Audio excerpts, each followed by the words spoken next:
Noel, if I could ask you about the rumours circulating, linking Craig Bellamy with the Celtic job, your thoughts on the situation? Yeah, look, Craig's done a terrific job with Cymru. You know, he's built an identity with us and a style of playing that has really got Iwalgach excited.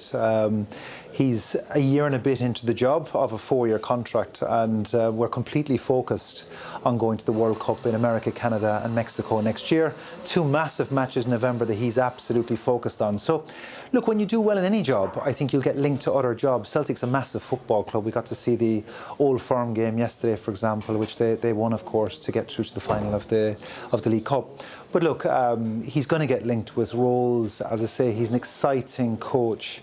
Who has really, captured the imagination of a lot of people. He will go from strength to strength with Cymru, and I'm sure after us, he'll go on to manage the best teams in the world. I've no doubt about that.